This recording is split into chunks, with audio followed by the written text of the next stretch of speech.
I'm Private Investigator Black. You're probably wondering how I got caught up like this. I'll have to explain it from the beginning. Thanks for meeting with me on such short notice. This is a really good cup of coffee, by the way.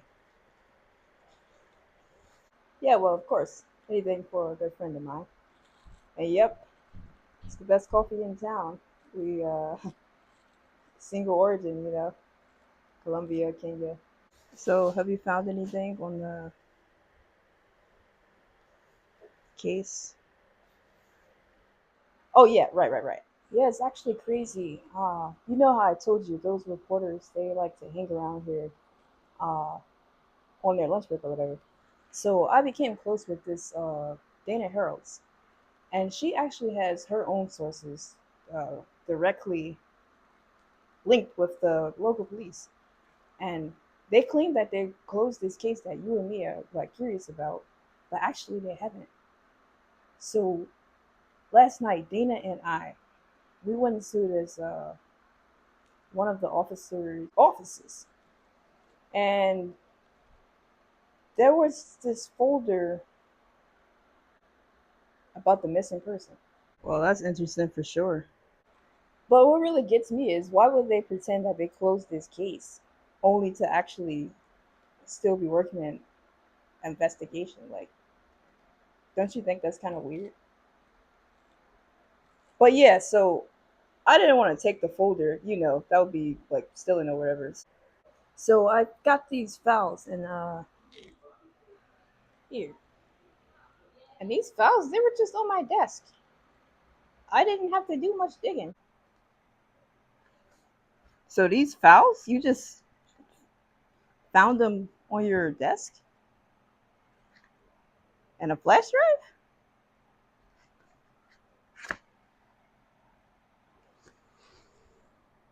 You don't think that they're actually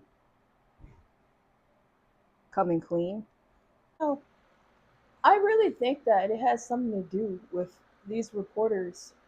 How I told you they come here on their lunch break or whatever.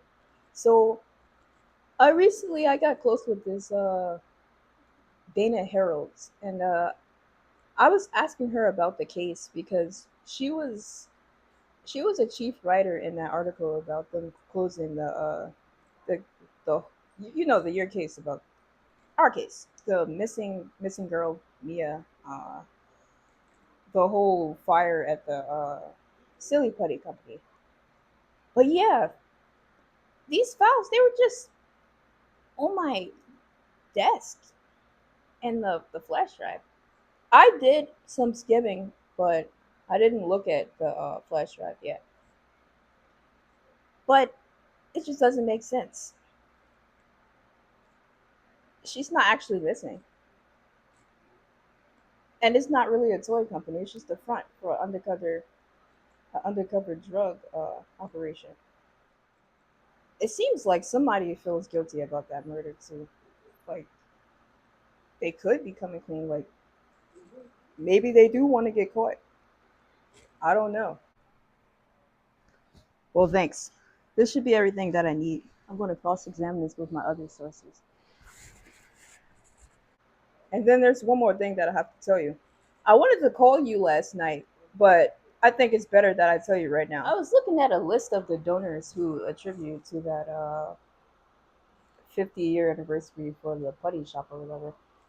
And your private investigation firm came up under one of the donors, so you might want to talk to your chief about that. Other thing too, Officer Edward Fields, he was also in attendance of that 50-year anniversary at the putty shop.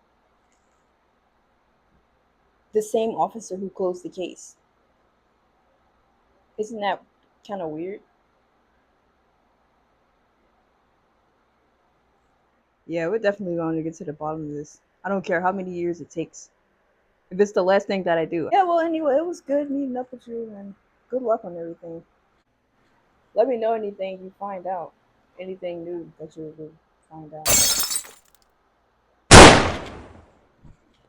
Shit.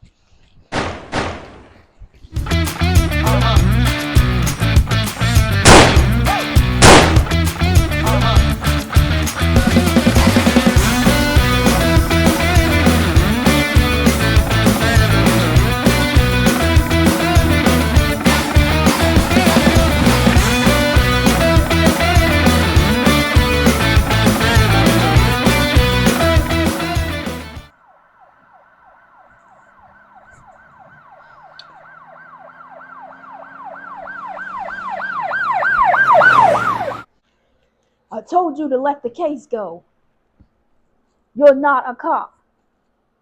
Why you can't just let it go? Now you got that poor shopkeeper killed. You don't think I feel bad about her death? I couldn't even identify who the shooter was. She died a hero. We have the evidence that we need to finish this case and close it for good. Why can't you just cooperate? I'm beginning to regret hiring you. You become more of a problem than fixing these solutions.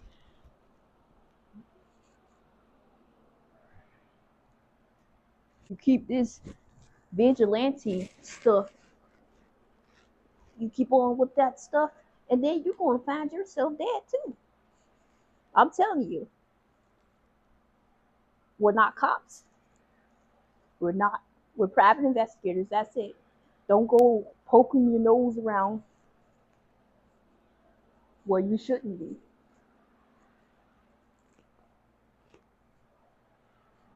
I mean, I don't have to be a cop. Cops are messy. We have the resources to make some change around here, and that's what I stand for. I don't know what you stand for, but that's what I stand for. I don't want to hear any more about any of that. In fact, give me this. That's what I think about it. Now, I'm going to give you some time off to get your mind together and figure out if this is the right job for you. Because right now, I just don't know. Let this case go. If you want to become a cop, go to the cop academy and do that. But we ain't pulled none of that vigilante stuff around here no more. We are here to investigate fraud and missing persons and corporate and all of that. Don't go pulling all that other stuff because it will get you killed. Ask me how I know. I had a partner who thought he was a cop, and now he's in heaven or who knows where.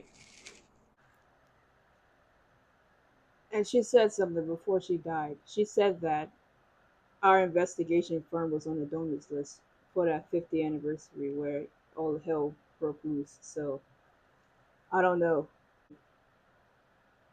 There's something you're not telling me. Or maybe you don't know who's running this company. Our name was on the donors list. I ain't authorized no donations. We barely can keep the rent and lights on down here. I'm gonna have to talk to my accountant. But anyway, I'm still putting you on ice. I don't want to hear another word about this whole case of this missing person, undercover drug operation, people going missing, Halloween, people hollering. I don't want to hear about none of that. I don't want my help anymore. I'll just do this on my own. I felt pretty bad being put on ice by my chief, Frank. Despite that, I wasn't going to just give up when I had the very details I needed to finally close this case for good. 5 missing people, 1 actually not missing, and then a front for a drug operation. The cop who closed the case but was still doing a secret investigation. None of it made sense. I definitely wanted to avenge my friend Marsha. She died in the crossfires. Too many questions, and I needed so many answers. And I will get to the bottom of this because that's what I stand for: justice.